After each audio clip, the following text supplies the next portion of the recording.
So I just picked up a PS Vita in 2025. Guys, let me preface this by telling you that I am not a tech reviewer. I am just a person who is into vintage tech. I mean, I am recording this on a camcorder and I am showing you a device from 2011. So this is mainly my day-to-day experience. I've had it for a while now. What I think about it. I'm also going to tell you if it is worth getting in 2025. So without further ado, let's talk about my Vita. I remember wanting to get a PSP because I grew up in that era of gaming. And I did have a PSP, but now it's broken. So when I researched that there's so much more you can do with this device than the PSP, it got me interested. By the way, this is the PS Vita 2000. I got the slim version of the PSP. Now, don't get me wrong, the PS Vita 1000, it has a better build quality. Of course, it has that OLED screen compared to the LCD on this one. Yeah, I'm not gonna lie, that's what I actually wanted. But I wasn't able to find one in good condition. But then I saw the slim version. It has better battery life. It's a lot lighter to hold for longer sessions of gaming. It uses a micro USB cable for charging. So if you have one lying at home, you can plug it in. Compared to the 1000 model wherein it is a very difficult cable to find, if I'm not mistaken. And to my knowledge, since it's not a OLED screen, it won't get OLED burns like the 1000 model and the listings that I saw online. Also, I wanted a white Vita, which was of course difficult to find in good condition and for it not to have signs of yellowing. But honestly, you can't go wrong with black. So what I did was I bought a silver case. So my Vita looks like this. And the stickers here are from my girlfriend. I'm gonna slide to open the interface. So yeah, I have a Spider-Man wallpaper. I'm very happy with that. Once you're able to jailbreak this thing, there's so many possibilities. I can play Game Boy Advance games. I'm literally playing Pokemon Fire Red on a Vita. And of course,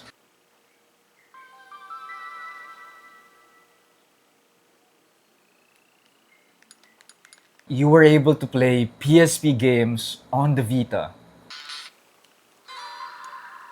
You can play GTA Liberty City Stories. I mean, what a classic.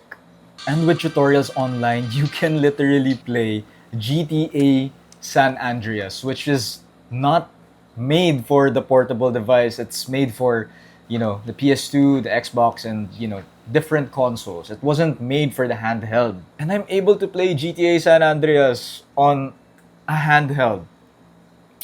Chef's kiss. And if you want to play Vita games, the game list is not bad at all. I mean, it has the classic God of War collection, which is, again, a standout.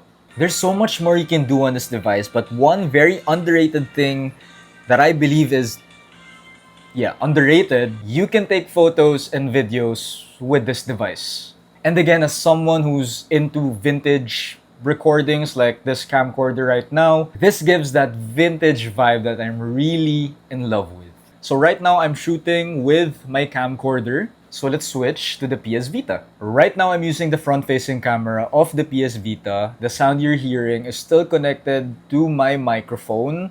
So let's switch to the onboard audio of this Vita. Now, of course, this will not sound the best, but it does sound vintage. I do hope the audio is still clear. I'm gonna lift up my cap just a bit so you can see more. I'm not sure if the shadow is covering my face. Let's try the back camera. So I'm assuming that this should look better since it's the back camera.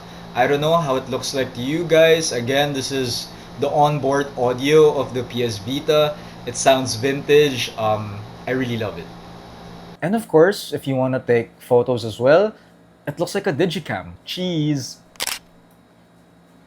Literally feels like I'm in the past.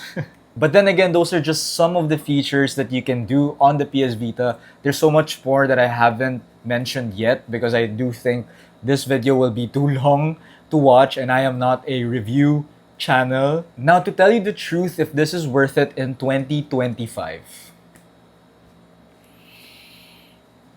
I don't know. Did you actually believe that?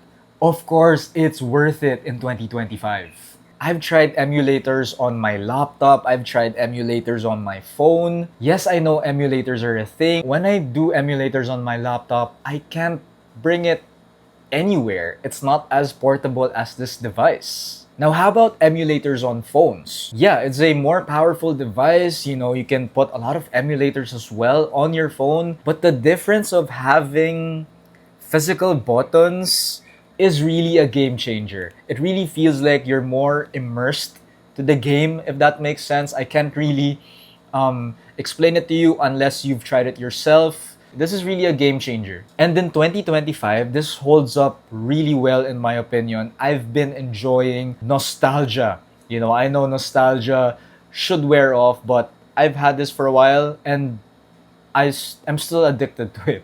Now, I'm sure everything that I've been saying is all over the place. I don't know how organized I am when sharing about this device because, again, I'm not a tech reviewer. But basically, if you're thinking about getting a PS Vita in 2025, get it.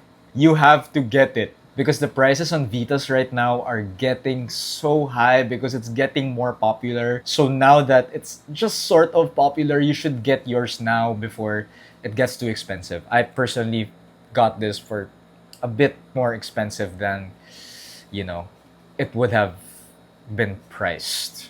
Yes. Anyway, that's it for my PS Vita in 2025. I'll see you guys later. Bye!